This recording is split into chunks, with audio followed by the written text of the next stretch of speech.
Assalamualaikum warahmatullahi wabarakatuh.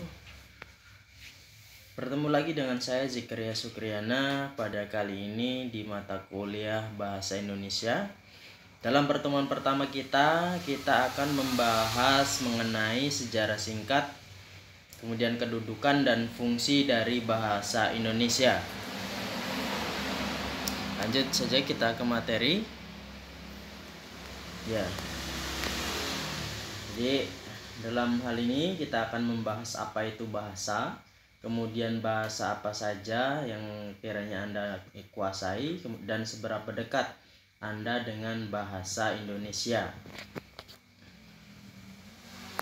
Nah, bahasa Indonesia sendiri lahir, ya, seperti yang kita tahu ketika Sumpah Pemuda. Ya, kita ingat ya.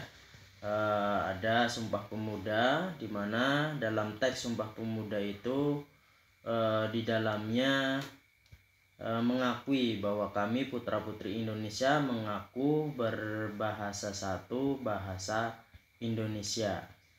Ya, jadi kami putra-putri Indonesia menjunjung bahasa persatuan bahasa Indonesia ya. Maaf. Jadi ini ya. Jadi bahasa Indonesia itu lahir ketika Sumpah Pemuda, yaitu pada tanggal 28 Oktober 1928 ya. Jadi bahasa Indonesia itu lahir dengan tanggal yang istimewa ya, tanggal yang istimewa 28 Oktober 1928 ya. Jadi kalau kita jumlahkan tanggalnya 2 ditambah 8 10, bulannya juga bulan 10. Kemudian 19, 1 tambah 9, 10, 2 ditambah 8, 10. Jadi bahasa Indonesia ini lahir pada tanggal yang spesial. Jadi adanya bulan bahasa itu di bulan Oktober ya, di mana bahasa Indonesia itu berasal dari bahasa Melayu serumpun ya dengan Malaysia. Kemudian kedudukan bahasa Indonesia pada bab berapa dan pasal berapa dalam Undang-Undang 1945 Bahasa Indonesia Dikituan dan bagaimana bunyinya. Nah, jadi kita akan membahas mengenai kedudukan bahasa Indonesia secara hukum ya. Kemudian kedudukan bahasa Indonesia ada pada bab ke-15 pasal 36, di mana bahasa negara adalah bahasa Indonesia. Ya. Jadi kedudukan bahasa Indonesia itu sebagai bahasa nasional yang pertama, dan bahasa Indonesia sebagai bahasa negara. Jadi ada dua kedudukannya, bahasa Indonesia sebagai bahasa nasional dan bahasa Indonesia sebagai bahasa negara. Bahasa nasional bersumber pada Sumpah Pemuda, ya, sedangkan bahasa negara bersumber pada Undang-Undang Dasar 1945. Kemudian dalam Undang-Undang Nomor 24 Tahun 2009 yang isinya tentang bendera, bahasa dan lambang negara serta lagu kebangsaan. Ini diatur di sini ya. Bahasa Indonesia sebagai bahasa resmi diatur pada pasal 25 ayat 3, di mana bahasa Indonesia sebagai bahasa resmi negara sebagaimana dimaksud pada ayat 1 berfungsi sebagai bahasa resmi kenegaraan, kemudian pengantar pendidikan, komunikasi tingkat nasional, pengembangan kebudayaan nasional, transaksi dan dokumentasi niaga, serta sarana pengembangan dan pemanfaatan ilmu pengetahuan, teknologi, seni, dan bahasa media massa. Ya. Jadi dalam hal kegiatan-kegiatan kenegaraan, kegiatan pendidikan dan seterusnya ini ya, penyampaian budaya termasuk transaksi dan dokumentasi niaga, ya,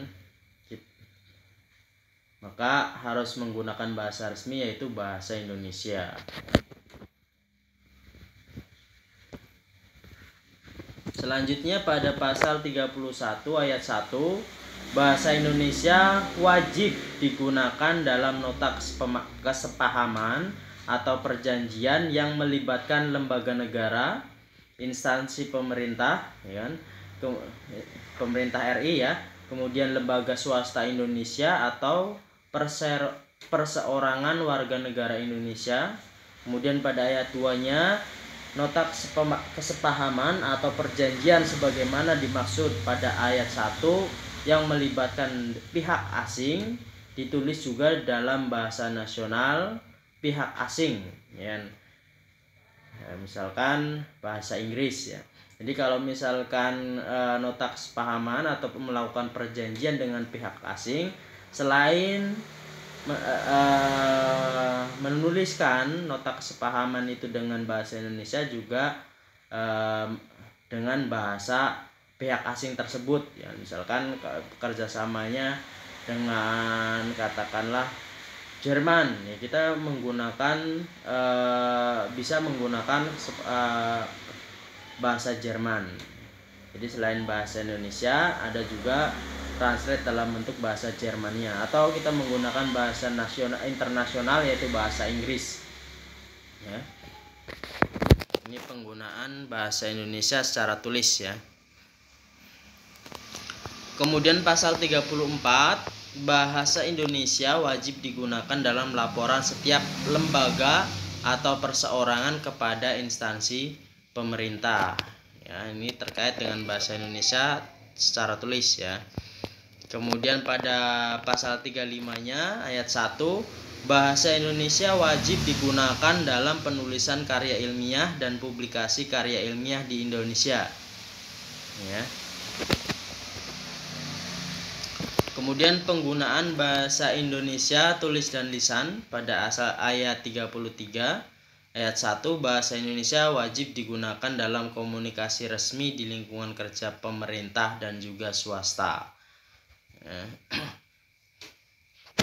Jadi alat komunikasi resminya adalah bahasa Indonesia, baik di pemerintahan maupun di swasta. Kemudian pasal 32 ayat 1, bahasa Indonesia wajib digunakan dalam forum yang bersifat nasional atau forum yang bersifat internasional di Indonesia. Kemudian ayat 2-nya, bahasa Indonesia dapat digunakan dalam forum yang bersifat internasional. Ya. Ini bisa kita menggunakan bahasa Indonesia juga. Kemudian fungsi bahasa Indonesia berdasarkan kedudukannya. Jadi ada dua kedudukan ya, ada bahasa Indonesia sebagai bahasa nasional, ya, berfungsi sebagai lambang kebanggaan nasional, ya, lambang kebanggaan nasional. Kemudian lambang identitas nasional, ya kan, bahasa itu mencerminkan identitas ya, identitas kita. Kemudian alat pemersatu ya, sebagaimana yang tertuang dalam Sumpah Pemuda ya, teks Sumpah Pemuda, sebagai pemersatu berbagai masyarakat yang berbeda-beda latar sosial, budaya, bahasa. Kemudian alat penghubung antar budaya dan antar daerah ya. Sehingga semakin mempermudah kita berkomunikasi dengan baik itu antar budaya maupun antar daerah ya. Misalkan orang Jawa dengan orang Sumatera ya, bisa dengan mudah berkomunikasi dengan cara menggunakan bahasa Indonesia. Kemudian bahasa Indonesia sebagai bahasa negara, itu berfungsi sebagai bahasa resmi kenegaraan. Kemudian bahasa pengantar di lembaga pendidikan, bahasa resmi dalam perhubungan tingkat nasional untuk pembangunan dan pemerintahan, dan yang terakhir bahasa resmi dalam pengembangan kebudayaan nasional, ilmu pengetahuan dan teknologi. Fungsi lain dari bahasa secara umum ya, fungsi bahasa secara umum adalah bahasa adalah alat komunikasi manusia. Fungsi khususnya sesuai dengan tujuannya atau kaitatif, konatif ya. Kemudian emotif, kultural, politis, edukatif, ya, mengatur diri, mengatur orang lain, interaksi, adaptasi sosial ya. Ada yang memiliki arti secara langsung ya, atau memiliki arti secara konotatif dan lain sebagainya. ya. Banyak sekali fungsi khususnya.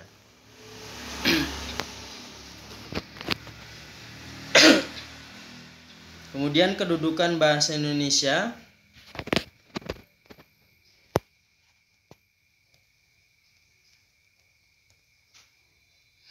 Nah, ini ya, ragam bahasa, implikasi bahasa Indonesia dalam kehidupan sehari-hari, ya. Ragam bahasa Indonesia, ragam bahasa yang pertama, ragam bahasa berdasarkan waktu, ya. Ragam bahasa berdasarkan waktu. Ini juga berpengaruh ya, dari waktu ke waktu, karena bahasa Indonesia juga mengalami perkembangan ya, dari segi tulisan ataupun dari segi lisan ya. Itu seperti halnya Sumpah Pemuda itu kan berbeda ya pada secara tulisannya. Kalau ejaan terlebih ejaan dulu dengan ejaan sekarang itu memiliki perbedaan. Kemudian berdasarkan media, ya, medianya apa, atau entah itu koran, entah itu surat resmi, surat pribadi dan lain sebagainya, ya, medianya. Kemudian situasi dan juga bidang tema. Dan yang kelima adalah daerah. Ini ragam berdasarkan waktu, ragam Indonesia lama dengan ragam Indonesia baru. Seperti halnya dalam tulisan ya. Nah, misalkan dalam contoh tulisan banyak sekali ya kan perbedaannya dengan antara bahasa Indonesia lama dengan ragam Indonesia baru. Ya. Sumpah Pemuda, Suempah secara ejaan berbeda, dan juga bahasa Indonesia baru juga mengalami perkembangan karena banyak sekali bahasa-bahasa serapan ya, bahasa-bahasa internasional yang kemudian mempengaruhi ragam bahasa Indonesia baru. Kemudian berdasarkan medianya ada ragam lisan, ada ragam tulis ya. Perbedaannya, ragam lisan ini dia memerlukan kehadiran lawan tutur ya, jadi adanya lawan bicara ya. Kalau nggak ada lawan bicara malah aneh ya, nanti disangka orang gila ya. Sedangkan ragam tulis dia tidak perlu kehadiran lawan tutur ya, tidak perlu kehadiran lawan tutur. Kemudian yang kedua, unsur gramatikalnya kalau misalkan lisan ya itu tidak lengkap ya, unsur gramatikalnya. Sedangkan ragam tulis itu unsur gramatikalnya lengkap ya. Karena kalau misalkan kita ngomong dengan memperhatikan gramatikal ya kan, kita bicara dengan seseorang nanti kesannya menjadi sangat kaku ya kan, kesannya menjadi sangat kaku. Sedangkan kalau kita menggunakan tulis ya memang kita harus memenuhi unsur-unsur gramatikal secara lengkap ya kan. Subjek, predikat, objek, keterangan dan lain sebagainya itu harus diperhatikan ya kan. Kemudian terkait ruang waktunya ya kan. Kalau misalkan lisan itu terikat ruang dan waktu ya kan. Dalam ruang dan waktu ya kan, misalkan kita ngobrolnya di mana, kapan, itu kan terikat ya kan. Kita ngobrol dengan seseorang itu pasti ada tempatnya dan waktunya kapan ya. Sedangkan kalau tulisan itu tidak terikat ruang dan waktu ya. Misalkan kita menulis buku ya kan, bisa saja pembacanya membaca pada saat diterbitkan ya, telah diterbitkan, ataupun nanti ya kan 10 tahun yang akan datang itu masih bisa dibaca ya. Jadi tidak terikat ruang dan waktunya di mana. Kemudian yang keempat, ragam lisan itu dipengaruhi oleh punktuasi atau jeda atau ritme suaranya. Ya. Jadi tinggi rendahnya ya kan, jedanya, ritme suaranya ya kan, itu dipengaruhi untuk lisan. Sedangkan kalau ragam tulis itu dipengaruhi oleh tanda bacaan ataupun ejaan. Ya, tanda baca ataukah koma atau titik, tanda seru, tanda tanya ya. Nanti akan mempengaruhi bagaimana cara membacanya. Itu perbedaannya antara ragam lisan dan ragam tulisan. Kemudian berdasarkan situasi, ya, ada ragam resmi atau formal atau ilmiah dan ragam tidak resmi, informal atau kausal ya. Kemudian ragam akrab atau intim, ya, ragam konsultatif, ya. Ragam ilmiah, ya, lisan dan tulisan. Ragam ilmiah bisa secara lisan, misalkan dalam hal penyampaian di ketika melakukan pengajaran seperti ini ya kan, ataupun ketika kita menyampaikan materi di seminar, pelatihan dan lain sebagainya ya. Lisan itu bunyi bahasa Indonesia yang bebas dari pengaruh dialek dan logat.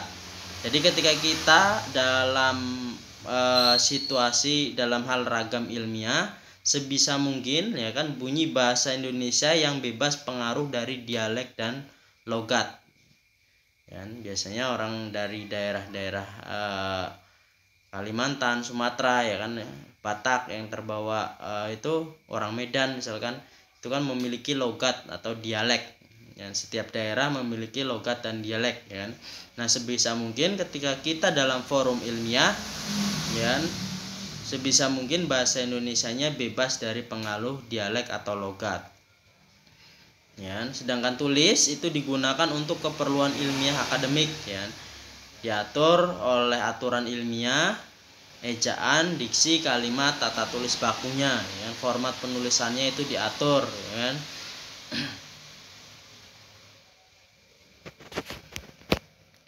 Jadi menggunakan bahasa resmi ya, tulisan resmi, ejaan-ejaan resmi, dan pemilihan diksi dan kalimat yang tetap ya. Kemudian ragam non ilmiah baik lisan maupun tulis ya. Lisan misalkan percakapan keseharian yang bebas aturan ya, misalkan kita ngobrol dengan teman ya kan, atau ngobrol dengan orang tua ya kan, yang sifatnya keseharian dengan kakak, dengan adik ya, yang dimana percakapan dalam bidang keseharian itu bebas aturan ya kan, dalam hal bahasanya. Kemudian tulisnya untuk keperluan non ilmiah seperti keperluan pribadi, keluarga, sosial ya. Jadi tidak ada aturan ilmiah yang mengikat ya. Kalau kita menulis surat ya kan untuk orang tua ya, kalau zaman dulu ya menulis surat ya, kita tidak ada aturan mengikat ya.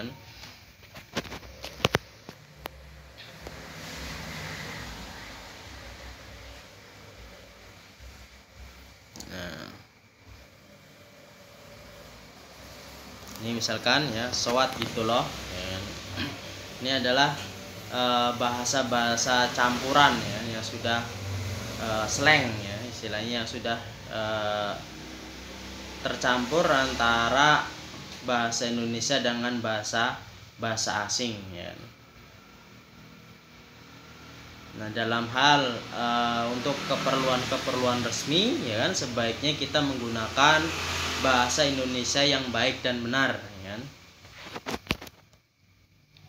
Bahasa Indonesia itu baik jika nilai rasa tepat sesuai konteks situasi pemakaiannya ya, nilai rasanya tepat sesuai konteks situasi pemakaiannya. Sedangkan dikatakan benar itu menerapkan kaidah dengan konsisten. Ya, saya rasa itu untuk pertemuan kita pada kali ini ya, materi kita. Terima kasih atas perhatiannya. Assalamualaikum warahmatullahi wabarakatuh.